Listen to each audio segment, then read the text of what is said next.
பிரியமானவர்களே, அனுதின ஜெபத்துக்கு நேராக உங்களை அன்போடு கூட அழைக்கிறோம். எசேக்கியேலின் புத்தகம் 34ஆம் அதிகாரம் 20வது வசனம் முதற்கொண்டு 26வது வசனம் மட்டுமாய் உள்ள வேத பகுதியின் அடிப்படையிலே நாம் ஜெபிக்கலாம். மகா இரக்கமும் கிருபையும் உள்ள எங்கள் அன்பின் பிதாவே, உம்மை நாங்கள் நன்றியோடு கூட நாங்கள் உம்மை ஸ்தோத்திரிக்கிறோம்.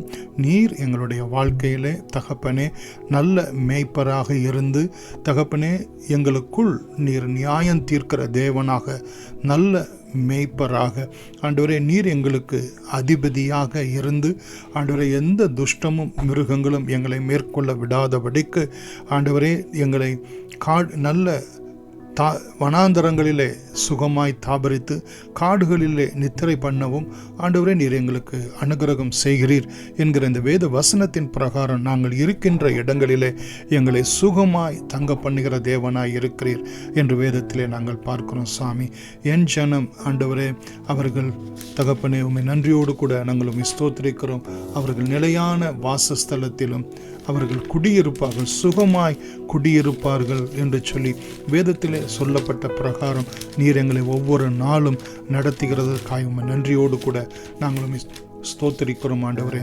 தகப்பனே நீர் எங்களுக்கு நல் மேய்ப்பராக இருந்து ஆண்டவரே நீர் எங்களுக்கு நியாயம் தீர்க்கிற தேவனாகவும் இருக்கிறீர் என்று நாங்கள் பார்க்கிறோம். அப்பா, 21வது வசனத்திலே பலவீனமாய் இருக்கிறவைகளை எல்லாம் புறம்பாக்கி சிதற பண்ணும்படி அவைகளை பக்கத்தினாலும் முன்னந்தொடையினாலும் தள்ளி உங்கள் கொம்புகளை கொண்டு முட்டுகிறபடியினாலே நான் என் ஆடுகளை இனி சூறை ஆகாதபடிக்கு ரட்சித்து ஆடுகளுக்கும் நியாயம் தீர்ப்பேன் என்று சொல்லி ஆண்டவரே எங்களுடைய எல்லா பலவீனங்கள் மத்தியிலும் செதறி இருக்கிறதான நிலையின் மத்தியிலும் ஆண்டவரே புறம்பானவர்களினாலே நாங்கள் தீங்கின் வழியாக நடந்து போகும்போதும் ஆண்டவரே நீர் எங்களை எந்த விதத்திலும் சூறை ஆகாதபடிக்கு எங்களை ரட்சிக்கிறவராகவும் எங்களுக்குரிய நியாயமான ஆசீர்வாதங்களை அருளுகிறவராக ஆண்டவரே நீர் நியாயம் தீர்க்கிற தேவனாய் இருக்கிறீர்.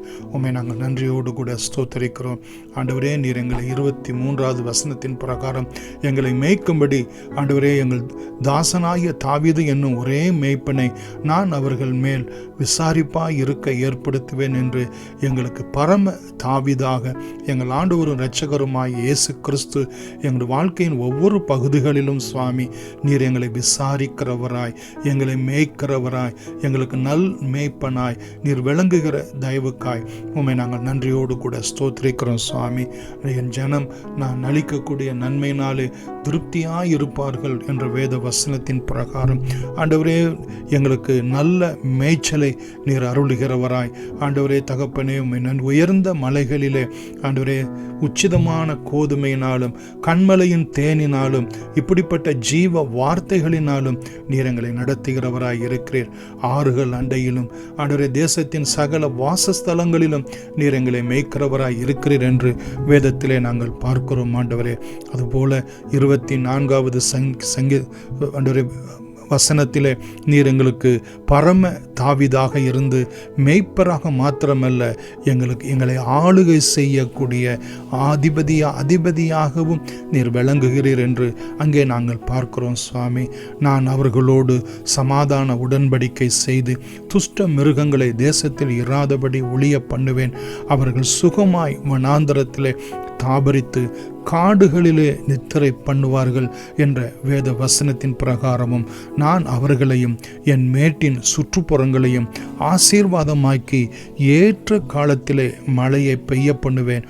அவர்களுடைய வாழ்க்கையிலே ஆசீர்வாதமான பலனை கொடுக்கும். பூமி தன் பலனை கொடுக்கும்.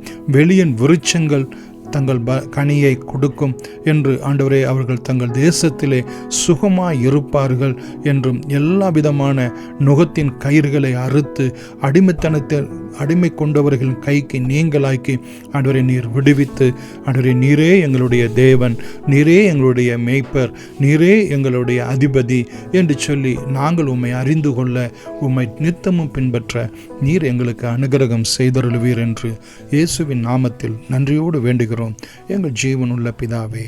ஆமேன். God bless you.